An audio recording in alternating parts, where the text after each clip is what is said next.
Boop, boop, boop. Boop is my starting. I think we already agreed that boop is the way I started.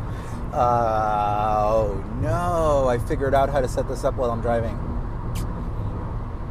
Terrible things. This might be a new thing that I do. Maybe longer videos if I'm on road trips and I feel like talking. When I was driving down from... Oh, I should do my intro. Hey, this is Arash, San Diego-based photographer, host of Burner Podcast, founder of Justified Hype Creative Collective. Those are, I guess, my ways of saying that I'm an artist and I do stuff. Hope the sound is okay. Hope the sound from the heavy cabin noise of my 2009 Honda Accord is not too terribly rowd. Rowd. I said rowd. Rowd is a word. It's like rowdy. I just started to say something before I started my intro, and I immediately... Oh, road trips. When I was coming back down to 1 from Northern California, which, by the way, was just heaven. If you haven't done that, it is a magical experience. Yeah, and a lot of the time I kept thinking like that there is stuff that I wanted to blab about, and obviously I didn't have this set up so that I could record while I was driving. And it, you know what? That experience might have actually been one of the things that inspired me to go ahead and start this daily-ish vlog. Daily-ish is very much the key word because I am regularly missing days. But yeah, I actually ended up recording like a bunch of audio when I was venting stuff, and I thought it was going to eventually end up being like a blog post. I was going to sit down and write it. But there really are some things that I just want to say off the cuff. I just want to like word vomit. And I don't really feel like sitting down and writing about it. Sometimes those things are situations where like I really want to like express a thought or release a certain energy, but I don't want to put more energy behind whatever that thought is, right? Like an example of that was some of the stuff that I was word vomiting and recording onto my audio recorder coming down the one south from Northern California. And it was stuff about my life decisions and about how a lot of the stuff that's happening in my life is not an accident. This is all the way I've always imagined that it would be. It was the way that I was always planning it to be. And maybe I'll remember it and I'll do it on a future vlog entry. But I didn't want to write it down because I didn't want to put more energy behind it, because some of it was stuff that I wasn't feeling terribly amazing about feeling. It was stuff that I was venting about my family and the pressure that I felt about living a particular kind of life, much of which was stuff that exists in my head. And I think there is definitely a stream of reality manifesting that exists. How can I articulate this? Like when I write something down, it feels more permanent. It feels like it's a more permanent aspect of the reality that I'm creating. Like for example, writing stories about having been bullied. The aggressive and very racially infused bullying that I experienced in my childhood, growing up in white America, and then afterwards being a young man in post 9/11 America. And they're not things that they're things I'm happy to share, but for some reason writing them down feels like I'm ingraining them more into my permanent psychic record than I would like to. Does that make sense? Like, I'm not denying that those experiences were a part of my reality, but I feel like sitting down and writing them in the colorful language that I am known for, it feels like it continues to keep awake and alive a vibration, an energetic vibration, an energy that I'm happy to release and no longer hold on to. Whereas if I'm venting verbally in a situation like this, that I'm not writing, I'm not planning, I'm not editing, it just feels like a release and I move on. So that is the value of these video vlogs that only a handful of people watch and listen to. They're more off the cuff. They're more like these fireside chats, if you will. Because when I sit down and I write, it's a harder creation. It's really ingrained into the permanent record. And I feel like it sticks around longer than I would like for it to. One example, and it's not to say that I won't hit these subjects in different mediums, it's just whatever calls to me, but like one example is the reframing that I'm actively engaged in about how I experience my human body. Sharing with you verbally the challenges of having been bullied and too deeply having ingrained ideas of being the fat kid. It feels easier to share verbally than it does to write about it. Because when I write about it, I take it back. I can write beautiful, powerful stuff to make at least me cry. But I don't want to write more about that experience. I don't mind sharing it. I don't mind it being a part of the experience that I've had, but I feel like I don't want it to be chiseled into that world. I don't know how much sense it makes. I'm sure I'll share this more with you in future vlogs. But there are stuff that I will share here that I don't feel called to share in written form. And then there are things that I do feel called to really sit down and write about. Because I feel like it is interesting to have deeper introspection and more careful selection of words in order to paint a much stronger illustration that really gets into the core of what I'm reaching for. So, back to the way we were referencing is that on the drive down from the one, it was stuff about family. I ended up word vomiting it into my voice memos, and I thought I was going to write about it, but who knows? Maybe I'll write about it at some point, maybe I won't, but if I had been already doing this, I would have just done it here and moved on, I think. Anyway, another great example, actually, of some stuff to share that I do feel okay sharing here. It feels easier to share here. It feels more comfortable. I am currently driving up to Orange County to visit with my father, who lives in Laguna Niguel.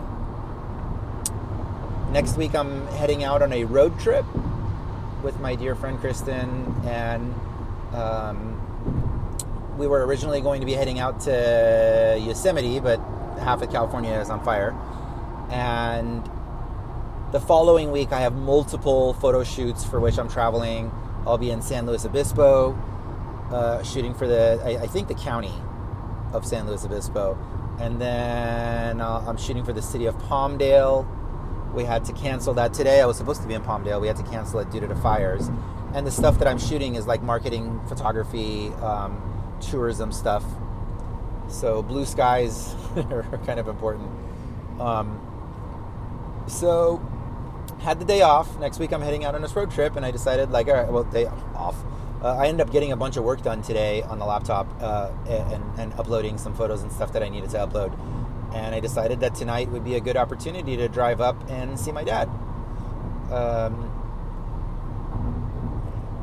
The thing that I was going to share when I started recording this thing was going to be about how much more effort it feels like it takes me to connect with various family members purely for logistical reasons. Because, like, most of my family doesn't talk to each other. And there was a time that I was, like, really not, like, for some reason not really allowed to share that, because Iranians are, like, really big on being afraid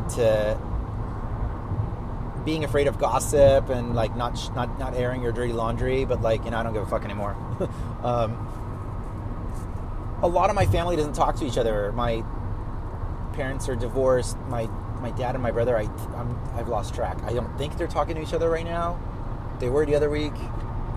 My uncle, my aunts, like, you name it, everybody is not talking to each other for various, in my opinion, incredibly silly reasons. Just a lot of bullshit reasons why, this person doesn't talk to this person, my mom doesn't talk to my aunt, my aunt in London doesn't talk to my uncle here. It's like, I've lost track of who doesn't talk to who. But when in doubt, if they are in my extended family, chances are very high that they're not talking to each other for some bullshit reason. And I feel like I'm the only person in my extended family that's cool with everyone. Like, I have no beef with anybody. When somebody starts to say something that sounds silly or ridiculous to me, I don't feel this overwhelming drive to correct them. It's like, moving on. I don't care. I feel like the only other person that we had in our extended family that really, really was, like, similar to me in this regard was my uncle, who passed a couple of years ago in Iran. I called him Amu. He was my dad's brother. When we retired, he was like the commander, I forget what his title was. He was like a high up in, like, the Iranian version of the DEA. But he was just like a large, powerful man who had a very calm energy, and he just wasn't really threatened by all the barking chihuahuas. And I've always felt like he was a lot. I feel like my energy is a lot like him. It's just like, who cares, man? In Farsi, you'd say, bikhiyat. Like, who gives a shit? Moving on. What are you arguing about? Who cares? There's more important shit to worry about in the world. And I always felt that way. And so the reason that this topic came up in regards to me driving up to visit my dad is that next week I'm heading out on this road trip. And it always gets me thinking of the logistical challenge of staying in touch with my extended family and how everybody's just, like, all over the place and doesn't talk to each other.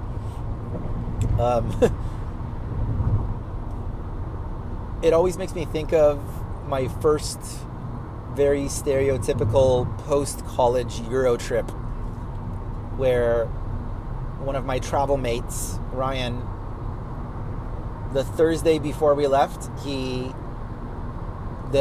extended family, like, they just, like, said, hey, everybody come to Uncle so-and-so's place for dinner. And, like, all of his family all gathered at Uncle so-and-so's place for dinner. And just so you can see my eyes for a second. Just to, like, say goodbye to Ryan. They're like, hey, have fun in Europe. Let's all have dinner together, say goodbye to everybody. And then we left. And you know what that week was like for me? I had to schedule 5 different hangout sessions with different family members, all of whom didn't talk to each other. I don't know if they didn't talk to each other for different things back then than now, but they all don't talk to each other for some shit.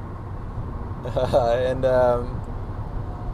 my entire week was, like, taken up hanging out with different members of the family or having dinner with different members of the family, so that, one, I could say, like, hey, all right, I'm not going to see you for a month or so, and 2, so that they wouldn't feel dismissed or offended that I chose one family member over another one. It's so stupid. It's all stuff I used to care a lot more about. I don't so much anymore. Now it just feels like a comfortable... Maybe I'll do a future vlog where I'll talk about how I choose who I hang out with. But so yeah, I just figured I haven't seen my dad in like 3 weeks. I haven't talked to him in a little bit. I'll go up and see him. I saw my mom the other night. I saw my brother the other night. So I've got some time, I guess. Yeah. So go up and see my dad. That's the plan now, and then go on this road trip. And this month has been like pretty nuts, work-wise. Lots of juggling schedules of headshot appointments and working on various little projects, as well as like large full-day shoots for government entities. So October's been hell of a month.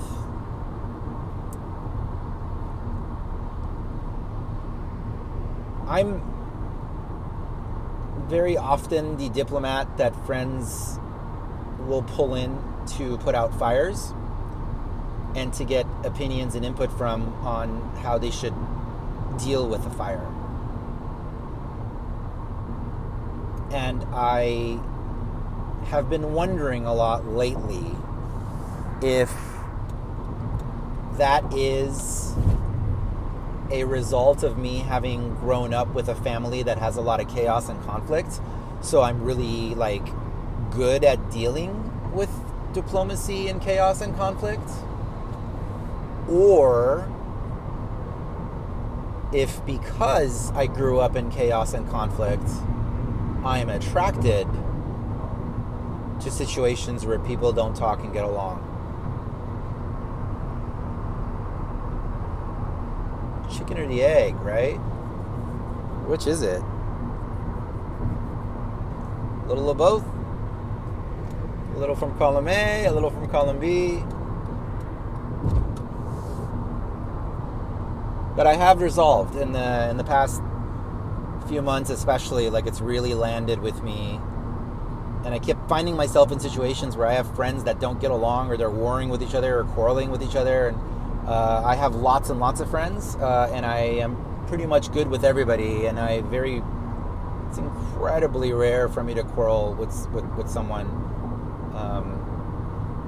And I decided that I'm tired of being in that position. So I'm letting people deal with their own fires more than I ever have.